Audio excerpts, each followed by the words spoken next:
Falou assim, cara, o Gora foi importante no tempo da Casa da Videira, na Vila Fani. Casa da Videira. Onde começamos o movimento de conscientização sobre os carros em Curitiba. Tempo bom demais, com o Cláudio Oliver. Que legal, poxa, grande lembrança. Casa da Videira foi um processo Junto que com o eu Cláudio acompanhei. Oliver. Uhum. Você conhece o Cláudio? De fama, assim. De lá que eu conheci a Vineyard, que daí caiu Eu fui nessa, pastor, cara. nessa história da também. mesmo? Vineyard. Só que daí eu falei a igreja. Que veio a pandemia, cara, a gente não tinha dízimo. Já começou, estranho, errado. né? A gente não tinha dízimo. As pessoas davam o que davam, quisessem, não davam, tudo certo. E daí a gente veio a pandemia, eu falei, bom, eu não vou ficar parado aqui pagando o aluguel. Tem um monte de gente da igreja que é profissional liberal, vou gastar com comida, pagar Sim. uma luz, uma água.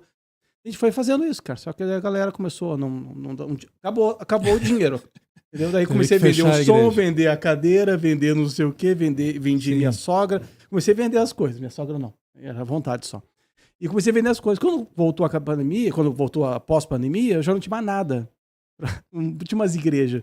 Mas assim, ninguém passou necessidade. Entendi. Entendeu? Cara, era Eu muito conheci legal. o Bolinha, Cláudio, o pessoal, a Casa da Videira, nessa época, 2010, 7, 8, assim. A gente tinha um projeto, além das bicicletadas, das discussões sobre a mobilidade e a bike, era a jardinagem libertária.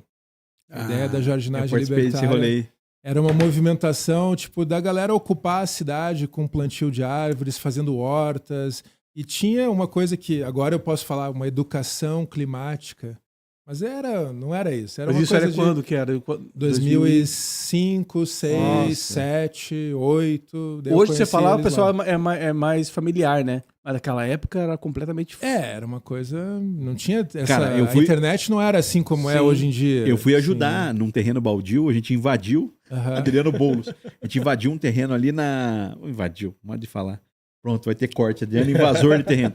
Invadimos um terreno ali na Maratorim, na que desce do centro pro Parque Barigui. Padre Anchieta, do Padre Hartmann. Agostinho. Padre Anchieta, Padre Anchieta. Aí tinha um terreno lá, a gente invadiu pra limpar. Aham. Limpamos o terreno, levei a Tatá. Pô, foi bem É isso legal. aí, jardinagem Em família, libertária. foi bem legal e tal. Era o E que tinha eles rato, falam. tinha tudo. E tava indo muito bem. Aí chegou um dia a gente lá, porra, eu trabalhando de mão na roça. Aí chegou um senhor assim e falou assim: quem mandou vocês mexer no meu terreno? Esse terreno aí, quem que mandou você? Aí eu falei, bom, agora o gordo que tava, eu falei, não sei se eu corro ou se eu volto, era o pai do Said Fatah, um advogado, amigo nosso, que era do movimento. E falou pro pai dele, falou, pai, vai lá e fala que o terreno é seu. E cara, nós já... Eu falei, Era só uma eu falei, pegadinha. mas cara, foi o Cláudio Oliver ali com Eu conheci o Cláudio o nisso movimento porque lá foi- na Vila Fani eles faziam um trabalho sensacional. Sim, eu participei de lá. Tinha uma questão religiosa, de fato, Aham. da espiritualidade, mas tinha uma questão assim ecológica muito forte. O que eu acho que tá ligado. Eu também. De horta, de educação, de alimentação. Então, assim, tinha um projeto deles que era do meu lixo, cuido eu. Eu lembro disso. Que era, uma coisa sensacional de você tomar consciência da quantidade de lixo que você gera. E, a gente está gerando lixo. A prefeitura Compostagem, paga né? com Fazer isso. compostagem. Então, o Cláudio, para mim, é uma figura muito inspiradora. Assim, sempre Foi embora, né? Está em Portugal. Abandonou a gente, E Cláudio. sempre foi alguém que eu assim, vejo com muito carinho. Assim. Pô, que legal, sabia que vocês tinham essa ligação, assim. E esse o elo. Dinei que fez ele que falou isso. O Dinei né? era o baterista de lá, que tocava junto com que legal. Nossa, agora a Heineken subiu, esqueci o nome do cara que você tocava lá, Dinei. É um cara muito monstro de música, e o Dinei era baterista, tocava lá, e daí que eu fui conhecer o movimento Vineyard, e daí que rolou, como a Vineyard chama, que é o limpar o peixe, né? Uhum. Daí que você abre a mente e fala, poxa, cristianismo não é esse negócio bitolado de... Uhum. Cara, é... E quando eu era amigo do Adriano, e depois a gente se afastou. Né? Não tinha muita rede social, né? Não Também. existia, cara. E daí, depois eu tava em crise com a minha fé, Uhum. e daí eu encontrei esse idiota aqui de volta. Né? E Foi. daí ele falou assim, cara, eu tenho um lugar, uma igreja pra quem não gosta de igreja. Era a frase que eu gostaria que eu não tinha como bolar uma frase daquela, entendeu? Mas era a Sim. frase que eu gostaria de ouvir.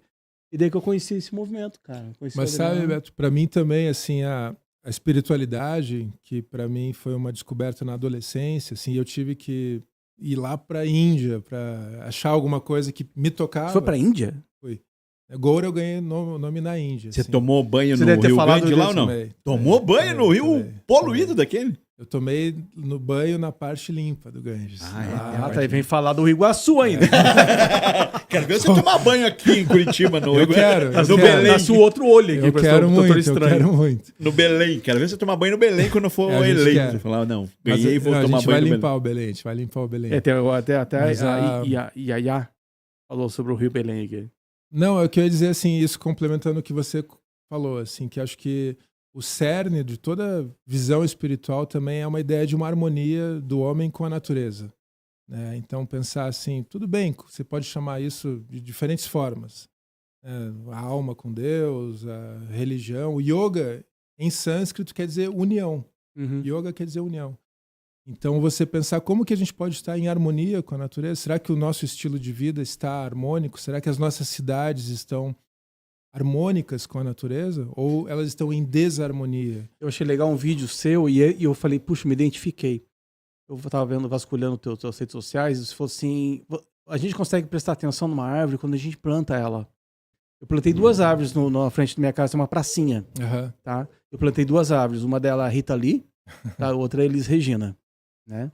Então eu e minha filha batizamos o nome dessa árvore. Que legal. E é legal que a gente começa a ver a árvore crescendo. Faz né? tempo? Faz uns 2 anos. Então não deu começa sombra a ver... ainda. Então possivelmente ela vai... Saiu uma folha nova, floresceu. Isso, bem geada, eu vou cobrir. Sabe, tipo de coisa que eu jamais faria isso na rua. Né? E teve um movimento lá em São José que essa praça eles queriam transformar em um barracão. Né? E a gente brigou, falou, não, acho que é a única praça que tem verde, tem grama, o pessoal faz piquenique, o pessoal plantou árvore, tem árvore frutífera. Um espaço público de convivência. Público para todo mundo. Ainda bem que a prefeita de São José, ela foi, sensibilizou pela causa. E não... sensibilizou de cu é rola. Tá lá. Ela decretou depois de 30 anos. Claro que depois que esse aqui ameaçou, botou... Mas o Wagner Zada compartilhou, cara, deu uma urfo, daí ela falou, não, eu vou fazer essa porra. Mas deu certo, não cara. Foi assim, não foi assim. Não tô sendo romântico, mas... Teve uma luta ali. Não, teve que ir lá, foi lá. Mas como tudo é uma luta, não é? Surdo, foi lá, surdo ainda foi lá. Ela falou não, eu não escutei e continuei fazendo. O pessoal tá brigando lá na Arthur Bernardes pra prefeitura não cortar 237 árvores. Mas qual que é a ideia dos caras? A prefeitura quer cortar pra aumentar o fluxo das vias. Então, assim, como você falou, tem uma briga. E aqui deixar um salve para o movimento da SOS Arthur Bernardes, que está mobilizando a discussão aqui da cidade para que não sejam cortadas essas árvores, que a gente ache alternativas. Cara, tem 3 meses para segurar esse cara, hein? Eu não sei se tem nem 3 meses.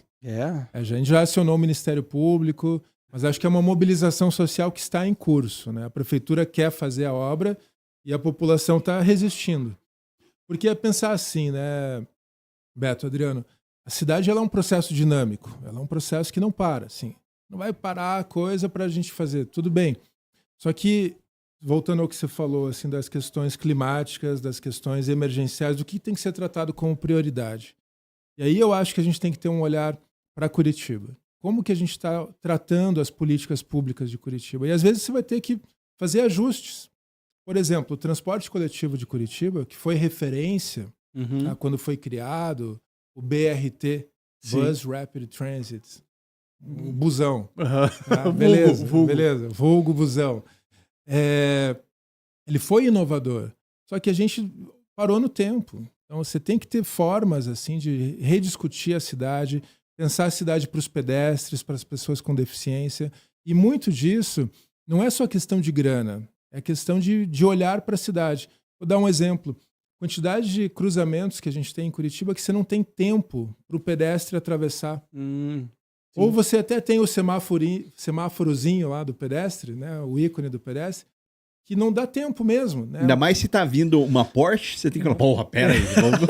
Tá foda. Às vezes o cara tem porte, né? Porte. Cara, mas tá feio o Porsche. O cruzinho tá assim, ó, tá verdinho, depois já começa assim, ó. Tá vindo Porsche. E Curitiba, a gente tem um dado, a cada 2 dias morre uma pessoa no trânsito de Curitiba. Então você tem que ter um outro olhar. Então no caso, por exemplo, dos pedestres, não é questão de grana, é aumentar o tempo de travessia de uma idosa, para uma pessoa com deficiência, uma criança, poder atravessar e não tem que Um sair anão. correndo. O anão, O o Claudinho Castro. veio aham. aqui, Vou né? votar no Claudinho, cara. Viu? Claudinho é meu Claudinho é amigo figura. de sair, Meu amigo jantar. também. Gosto muito dele. Então, quando ele veio aqui, cara, ele veio umas 4 vezes já. Não, já sócio manda nosso, essa já. porra. E daí ele falou assim, na primeira vez que eu falei assim, cara, traga o Gora. Foi lá no outro estúdio ainda. Ah, é? Memória Aham. boa, hein, cara.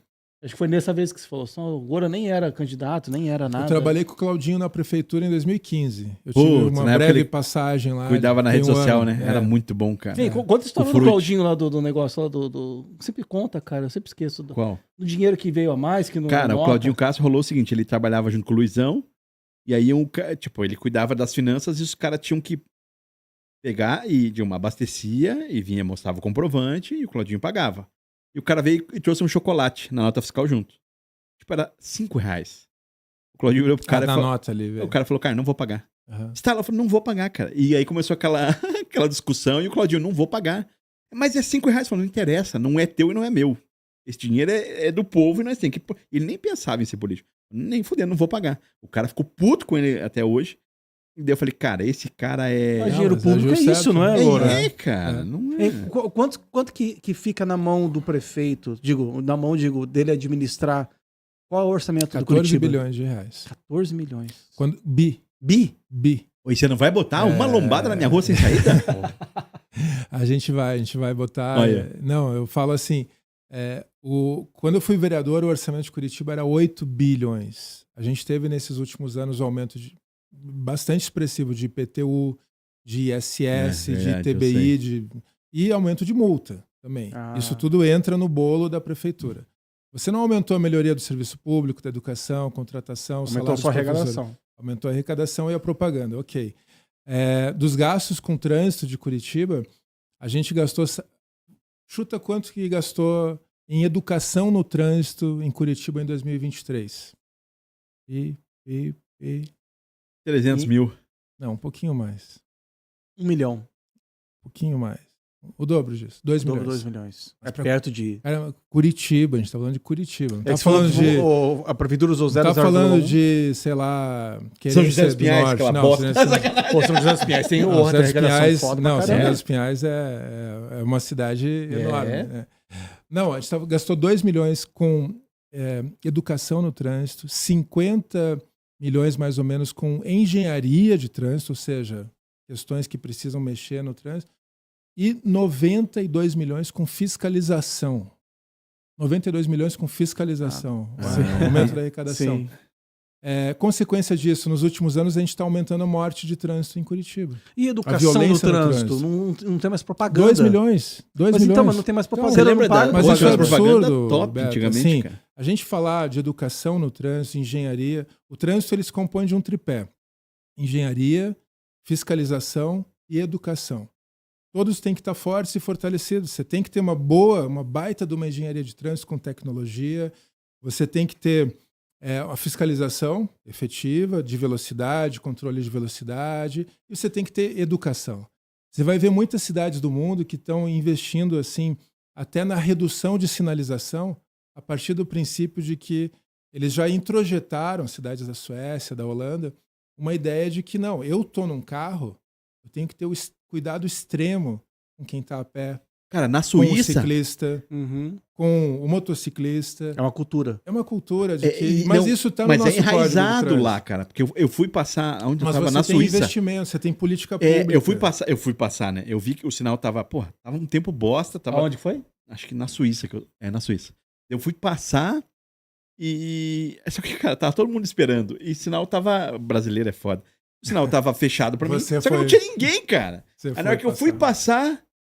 Aí eu olhei pro lado e falei, cara, ninguém tá passando, né? Eu falei, deixa eu deixar minha ansiedade aqui de boa. É. Aí eu parei e é educação, velho. Aconteceu também no Canadá também. Os caras... Cara, não tinha ninguém passando, mas não tava verde pra mim. É educação. Eu falei, porra, eu não Só posso que daí ser você brasileiro. fica constrangido de passar. Constrangido de ver os caras, porra, é o certo, cara. Não Então, ver ser assim, o mané que ficou lá Você parado, tem que né? ter, e você tem que ter devidos investimentos. Então, por exemplo, uma via que tem um problema de velocidade, tá? Que os carros passam com o Porsche a 180 por Uhum. hora. Tá? Beleza, o que você pode fazer? Você pode botar radar? Pode. O radar pode ser uma alternativa. Mas você pode também botar travessias elevadas. É uma solução permanente. O cara vai ter Que pode diminuir a quebrar o Porsche velocidade. do cara. Não, ele vai ter que diminuir a velocidade. Uhum. Ele vai ter que parar. Ele vai ter que diminuir e o pedestre vai poder atravessar com segurança. Então, assim, a nossa ideia... Eu apresentei um projeto de lei, pena que não foi aprovado totalmente, que é o Estatuto do Pedestre, em Curitiba, que a gente quer uma cidade que respeita os pedestres. E para isso tem que ter calçada, tem que ter educação. Então, eu acho que essa é uma discussão bem importante, sabe? E falar de cidade inteligente é uma cidade que ninguém morre no trânsito.